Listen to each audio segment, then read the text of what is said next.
नमस्कार, स्वागत है आपका नो योर कंपनी में। और आज आपकी जो कंपनी जिस पे हम बातचीत करें उसका नाम है CCL प्रोडक्ट्स। कॉफ़ी की देश की सबसे बड़ी कंपनी है। कंपनी के CEO प्रवीण जयपुरियार जी से हमारी बातचीत होगी, लेकिन सबसे पहले इस वक्त की सुर्खियां। बाजार में बुल्स ने दिखाया दम। निफ्टी करीब 7 महीने बाद 18,100 के करीब। HDFC ट्विंस, इन्फोसिस और TCS ने भरा जोश। ऑटो छोड़ बाकी सभी सेक्टर में दमदार तेजी। CNBC आवाज की खबर पर मुहर। बेन कैपिटल ने एक्सिस बैंक में 894.50 रुपये प्रति शेयर के हिसाब से 1.24% तक हिस्सा बेचा। 3,700 करोड़ में हुई ब्लॉक डील। शेयर करीब 4% नीचे।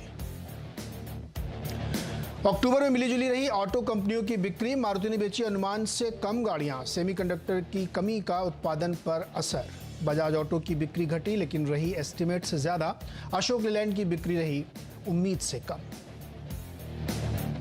अक्टूबर में टैक्स की जोरदार कमाई। GST कलेक्शन 1.5 लाख करोड़ रुपए के पार। इतिहास में दूसरी बार सबसे बड़ा कलेक्शन।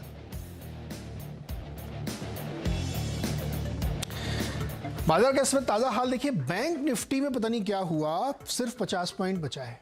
और ऊपरी स्तरों से बैंक निफ्टी की चार्ट ये देखिए, जबरदस्त प्रेशर। और ये पिछले आधे एक घंटे में आप कह सकते हैं कि तेज़ गिरावट देखने को मिली है। अभी सिर्फ 55 पॉइंट ग्रीन में ट्रेड करा है। निफ्टी हालांकि ऊपर से थोड़ा सा नीचे आया, लेकिन अभी भी सस्टेन कर रहा है। करीब 100 पॉइंट की मजबूती निफ्टी में बनी हुई है। 18,100 के ऊपर सस्टेन करता हुआ दिख रहा है। और एडवांस डिक्लाइन में नजर डालें तो अभी भी बढ़ने वाले शेयर्स की संख्या काफ़ी ज़्यादा है। 1534 और 1249 गिरने वालों के हैं, लेकिन बैंक निफ्टी में प्रेशर है। एक्सिस बैंक में ब्लॉक डील हुई है। स्टॉक नीचे है, वहाँ पे कामकाज धीरे हो रहा है। लेकिन शायद ये हो सकता है कि अमेरिका में जो फेड की बैठक का नतीजा कल देर शाम आने वाला, उससे पहले बाजार थोड़ा सा अपने आप को इतनी बड़ी तेज़ी के बाद रीएडजस्ट करने की कोशिश कर रहा हो। थोड़ा बाजार का रुख समझ लेते हैं, फिर चलते हैं प्रवीण जी के पास। प्रकाश गाबा जी हमारे साथ जुड़ गए हैं। गाबा सर, बैंक निफ्टी क्यों अचानक से एकदम से नीचे आ गया? ये गुड आफ्टरनून।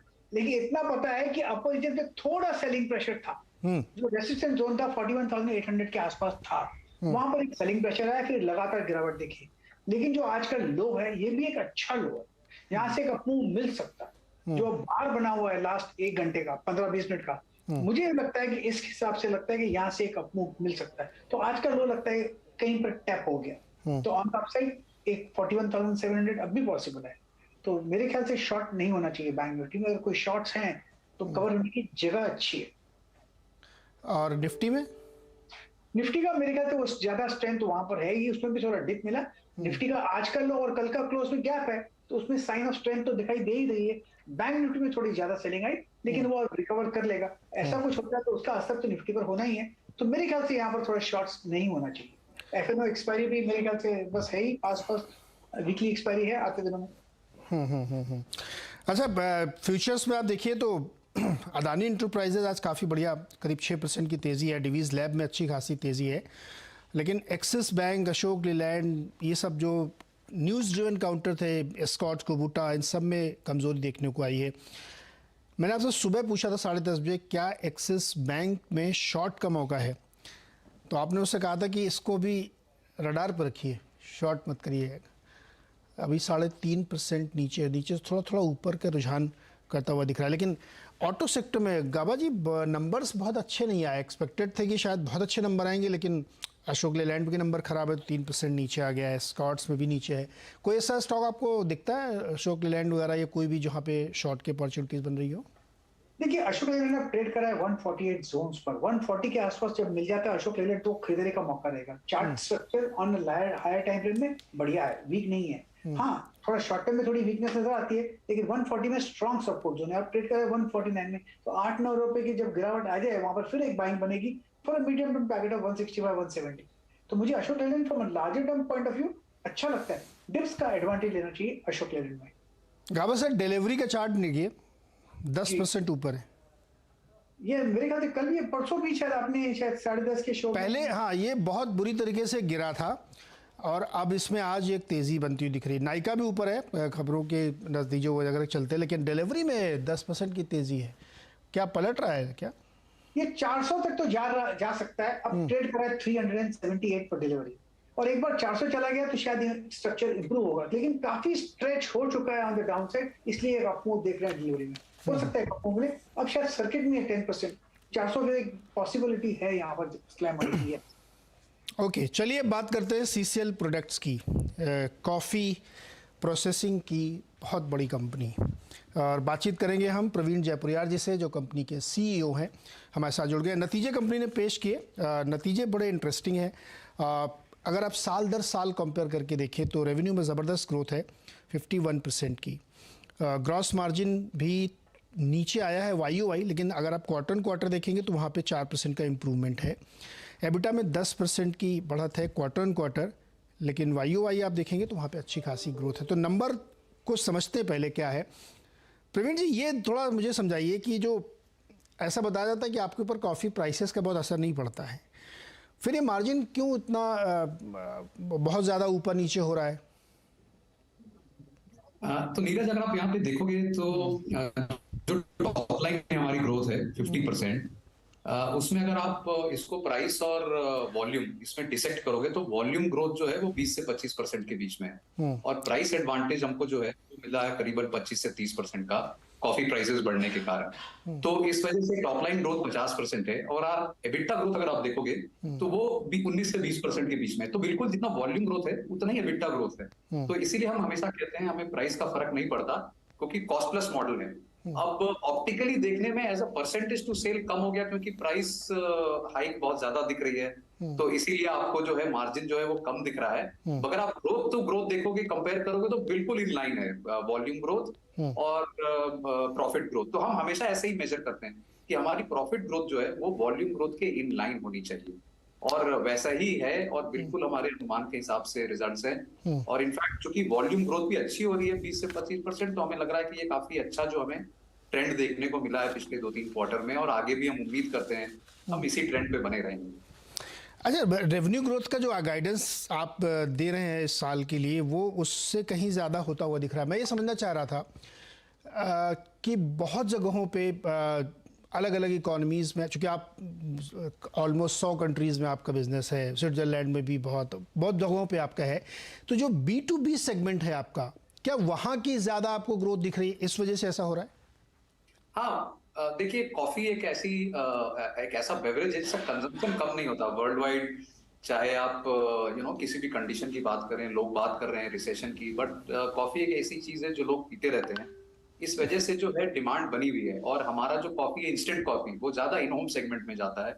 इस वजह से हमने देखा कि डिमांड में कोई कमी नहीं आई, और देयरफॉर हमें जो है ये ग्रोथ देखने को मिल रही है। और चूंकि हम ज्यादातर हमारा जो वॉल्यूम्स है वो B2B है 90%, तो वहां पे मिल रहा है, क्योंकि जो जिन ब्रांड्स को या जिन कंपनीज को या जिन प्राइवेट लेबल्स को हम बेच रहे हैं, इन टर्न वो भी अच्छा कर रही हैं, और साथ साथ हमें थोड़े मार्केट शेयर गेन्स भी देखने को मिल रहे हैं। तो इस वजह से हमारी वॉल्यूम ग्रोथ जो है वो काफी रोबस्ट रही है। 20 से 25% के बीच में हम आशा करते हैं कि हम साल अंत करेंगे इस वॉल्यूम ग्रोथ से। प्रवीण जी, आपका जो कैपेसिटी एक्सपेंशन है वो भी बहुत ही रोबस्ट दिख रहा है। मुझे हमारे दर्शकों को ये बताइए कि इस वक्त कितना है, और इस FY के खत्म होते होते कितना हो जाएगा? तो इस वक्त हमारी जो रेटेड कैपेसिटी है वो 37,500 मेट्रिक टन है, और हम 16,000 टन और ऐड कर रहे हैं वियतनाम में। तो 37.5 से बढ़ के ये ऑलमोस्ट 52,000 टन हो जाएगी, जो साल के अंत तक हो जानी चाहिए। और अगली साल हम एक और 16,000 टन ऐड करेंगे, वो इंडिया में ऐड करेंगे। तब हमारी जो है capacity close to around 70,000 tonne हो जाएगी। तो वो लेकिन अगले साल होगा, इस साल के अंत तक 51-52,000 टन। FY 24 तक 70-71,000 टन, राइट?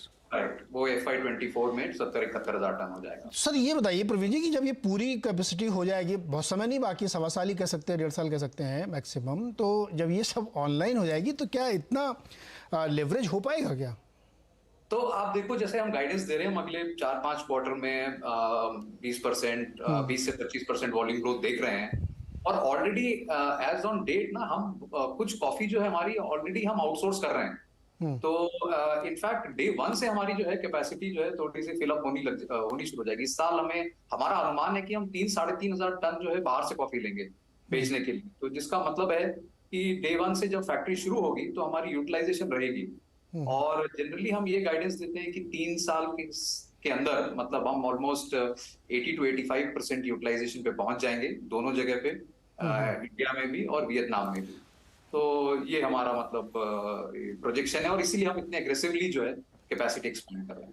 प्रवीण जी, एक चीज़ और, आप चूंकि B2C में भी आप बहुत एग्रेसिव हैं, मेरे ख्याल में 200-250 करोड़ के करीब आपने B2C में किया है और उसमें मार्जिन ज़्यादा होते हैं, तो इसको किस तरीके से आप एक्सपेंड करना चाहते हैं? क्योंकि इसके साथ फिर पूरा बैकवर्ड इंटीग्रेशन भी आपको वैसे ही चाहिए और फ्रंट में जाके आपको रिटेल करना है, वाइट लेवल के साथ कॉम्पीट भी करना है। इसकी ग्रोथ पाथ क्या रखी है आपने? तो ये हम अभी जो है आपने देखा पिछले हमने 3-4 साल में है 200-250 करोड़ का एक हमने डोमेस्टिक मार्केट में सेल्स कर लिया है और इसको हम अग्रेसिवली प्रमोट कर रहे हैं। अभी आपने देखा, पहले भी मैंने बताया था कि हमने शुरुआत साउथ इंडिया से की थी, जो कि कॉफी का ज्यादा बड़ा मार्केट है और यहाँ पे ज्यादा कंट्रोल रहता है क्योंकि रीजन बहुत बड़ा नहीं है। तो हमने यहाँ से शुरुआत की थी और अब जब हमें यहाँ सक्सेस मिल गया तो हम एक्सपैंड कर रहे हैं अदर ज्योग्राफीज में, तो वहां से हमें काफी ग्रोथ आएगी और हम इस ग्रोथ मोमेंटम को बरकरार रखना चाहते हैं। अगर आप हमारे पोर्टफोलियो को भी देखोगे तो हमने तरह तरह की कॉफी लॉन्च की हुई है। हम सिर्फ इंस्टेंट कॉफी भी नहीं है, हमने रोस्ट एंड ग्राउंड जो कि यहाँ पॉपुलरली फिल्टर कॉफी के नाम से जानी थी वो हमने लॉन्च किया है मालगुडी ब्रांड नेम के नाम से। हमने प्रीमिक्स लॉन्च किया जो हमें लगता है फ्यूचर जो है कॉफी का वो काफी कुछ प्रीमिक्स कैटेगरी जो है वो डेवलप करेगी, क्योंकि जो यंग जनरेशन है उनके पास इतना टाइम नहीं है कि वो डिटेल में कॉफी बना पाए। तो हमने बड़ा एक आसान तरीका उनको दिया कि आप गर्म पानी मिलाओ और आपको कॉफी तैयार मिलेगी। तो वो सेगमेंट भी हम एक्सपैंड करना चाह रहे हैं। तो सबको प्रवीण जी, वो लिक्विड कंसंट्रेट वाला भी है ना जिसकी बात आप करें, वही है या दूसरा है? हाँ, लिक्विड कॉन्सेंट्रेट भी है कि आप जिनको फिल्टर कॉफी फिल्टर नहीं करनी आती, आप सीधा उसको डाल के फिल्टर कॉफी का आनंद ले सकते हैं। तो इन सब तरीकों से product expansion, geography expansion, penetration बढ़ाना, इन सब चीजों पे हम काम कर रहे हैं। देयरफॉर हम कॉन्फिडेंट है कि हम अगले 2-3 साल 4 साल तक 30 से 35% ग्रोथ डिलीवर कर पाएंगे। प्रवीण जी, एक चीज मैं दोबारा से वो क्वेश्चन पूछ रहा हूँ, जब आप खुद रिटेल B2C में आ रहे हैं, एकदम से आके कस्टमर के एक ही शेल्फ में आपका भी प्रोडक्ट है और आप जिसको बेच रहे हैं उसका भी प्रोडक्ट है, कोई कॉन्फ्लिक्ट ऑफ इंटरेस्ट नहीं होगा? ऐसा कोई आपसे बोल नहीं रहा क्लाइंट आपका? बोलते हैं कॉन्फ्लिक्ट ऑफ इंटरेस्ट है, कहते हैं कि आप अब हम किसी रिटेल चेन में जाते हैं तो हम कहते हैं हमारा प्रोडक्ट भी आप रखो। तो कहते हैं आपका ही प्रोडक्ट है, हमारा जो ब्रांड है वो आपका ही है, तो हम ग्रो करेंगे तो आप भी ग्रो करोगे। तो मैं बस उनको ये कहता हूँ कि देखो आप मुझे रोकोगे कि ये कॉम्पिटिटिव वर्ल्ड है, इसमें कंज्यूमर के पास चॉइस होनी चाहिए कि वो कौन से ब्रांड को लेना चाहता है, हम फोर्स नहीं कर सकते। तो आप अपना ब्रांड भी रखो, हमारा ब्रांड भी रखो और हम तो आपको मार्जिन देते ही हैं सेल करने के लिए। तो इस तरीके से लेट द कंज्यूमर डिसाइड कि भाई उसे कौन सा पसंद है और जो भी ब्रांड बिकेगा फिर आप वो चलाना। तो ज्यादातर लोगों को बात समझ में आती है, क्योंकि अगर मैं नहीं करूंगा कोई और करेगा, या अगर मैं उनको नहीं सप्लाई करूंगा तो कोई और सप्लाई करेगा। तो let it be a competitive fair world जहाँ पे consumer is the king, let him decide, उनको डिसाइड करने दें वो कौन सा ब्रांड चाहते हैं खरीदना। That's good, that's good. ये बताइए कि चूंकि हाई मार्जिन वाला बिजनेस है, आपको उसमें बहुत फोकस करना, मैं इसलिए इस पर ज़्यादा पूछ रहा हूँ आपसे, क्योंकि बहुत सारे इन्वेस्टर्स के क्वेश्चन थे कि चूंकि इसमें मार्जिन बहुत है और कंपनी को काफ़ी समय हो गया, अब इसको अपनी एक ब्रांड पोजीशनिंग अपनी खुद की कर लेनी चाहिए, इसलिए मैं इस सवाल को अगेन अगेन आपसे पूछ रहा था। एक सवाल और आपके इंडस्ट्री हिसाब से, आपका बैकवर्ड इंटीग्रेशन वहीं तक है जहाँ तक आप ग्रीन कॉफ़ी खरीद के प्रोसेस करते हैं, उससे पीछे नहीं जाते आप? नहीं, हम उससे पीछे नहीं जाते, क्योंकि इसलिए नहीं जाते, देखिए हम अगर हम जाएंगे उसके पीछे और अपने प्लांटेशंस करेंगे तो हम फिर एक बंध जाएंगे, क्योंकि हमारे कस्टमर बेस जो है बहुत वैरायटी के हैं और उनके टेस्ट के हिसाब से हम प्रोडक्ट डेवलप करते हैं। तो समझ लीजिए अगर किसी कस्टमर ने कहा कि मुझे ब्राजीलियन कॉफी चाहिए और ब्राजीलियन कॉफी से आप हमारी कॉफी बना के दो, और हमने अगर प्लांटेशन इंडिया में खरीदी हुई है तो ये हमारे लिए मतलब चैलेंजिंग हो जाएगा कि हम वहां की कॉफी कस्टमर चाहता है और हमारे पास तो इंडियन कॉफी है। तो हम इसीलिए इस बैकवर्ड इंटीग्रेशन नहीं करते, क्योंकि हमारी फ्लेक्सिबिलिटी रहती है, हमारे पास चॉइस रहती है कि हम जहां से चाहें वहां से कॉफी खरीद सकते हैं और अपने कस्टमर को वैरायटी दे सकते हैं, इसीलिए हम बैकवर्ड इंटीग्रेशन नहीं करते। अच्छा, आपने कॉफ़ी टेस्टर भी बहुत सारे रखे होंगे ना? कॉफी टेस्टर रखे हैं, हाँ बिल्कुल। तो आप कौन सी पीते हैं, अरेबिका की रोबस्टा कौन सी? जब मुझे ब्लैक कॉफी पीनी होती है तो मैं अरेबिका पी लेता हूँ, हाँ, और जब दूध के साथ पीनी शुगर है। के साथ पीनी होती है तो रोबस्टा पी लेता हूँ। एक्चुअली बहुत इंटरेस्टिंग, मैं एक्चुअली पढ़ रहा था आपका एक बहुत प्रेजेंटेशन था।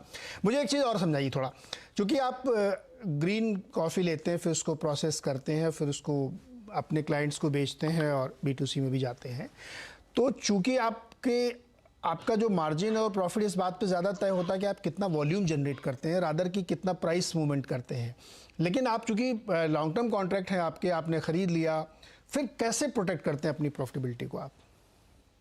तो हम ऐसे काम करते हैं, जैसे मान लीजिए आज हम एक कस्टमर ने हमको इंक्वायरी भेजी कि हमें फिनिश प्रोडक्ट चाहिए, तो हम उसे जब कोड देते हैं तो आज के रेट पे देते हैं, आज ग्रीन कॉफी का क्या रेट है, हाँ। उस हिसाब से कोड देते हैं। और समझ लीजिए अगर कस्टमर ने फाइनलाइज कर दिया कि हाँ हमें इतने चाहिए, लेट्स से कि 1 साल तक हमें 500 टन कॉफी चाहिए हर महीने डिवाइडेड इक्वली, तो हम क्या करते हैं, उस 500 टन के इक्विवेलेंट जितना हमको ग्रीन कॉफी चाहिए होता है वो हम आज ही कॉन्ट्रैक्ट कर लेते हैं, ठीक क्योंकि है। हमने आज ही के रेट पे उनको कोट दिया था।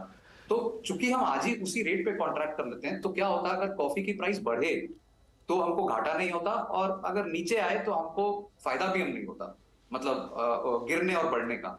तो इस वजह से क्या होता है, हम अपनी मार्जिन हर कॉन्ट्रैक्ट के नहीं, ऊपर, नीचे आएगा तो फिर आपको नुकसान क्यों नहीं होगा?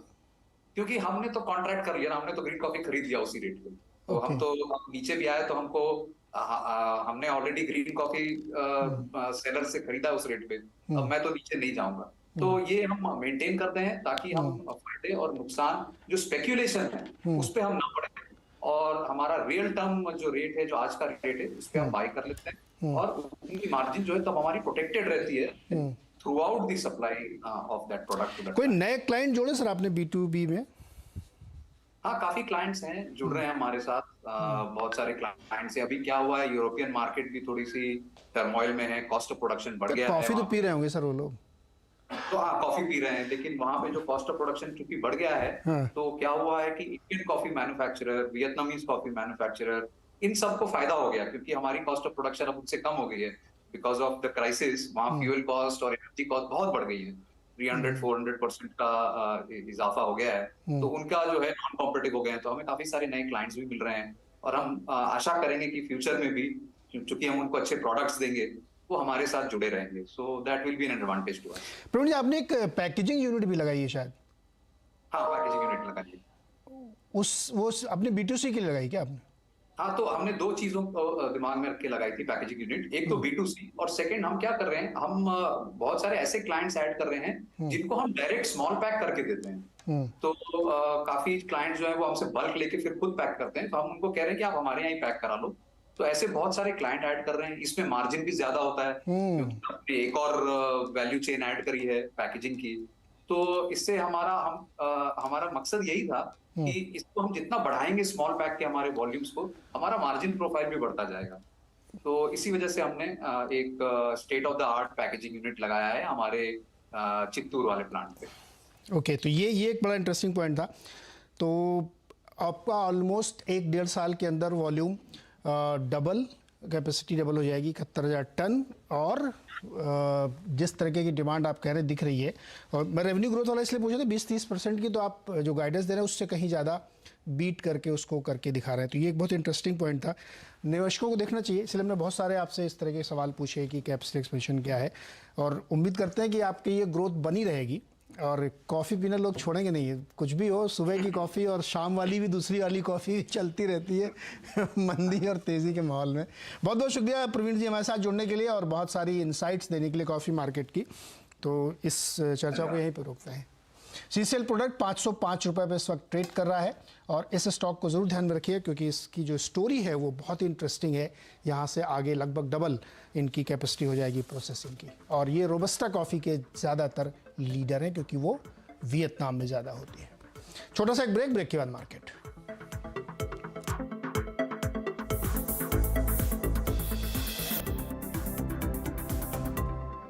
स्वागत है एक बार फिर से आपका, और बैंक निफ्टी तुरंत लाइए स्क्रीन पे देखिए। थोड़ी सी रिकवरी, थोड़ा सा सुधार हुआ है, 80 पॉइंट ऊपर है। बीच में एक समय 50 पॉइंट तक नीचे आ गया था, लेकिन अब बैंक निफ्टी थोड़ा सा सुधरने की कोशिश कर रहा है। तो आगे अगले 1.5 घंटे में कमाई के अड्डे में वीरेंद्र, हर्षदा और अनुज आपके लिए बनाएंगे स्ट्रेटजी। देखते रहिए CNBC आवाज़।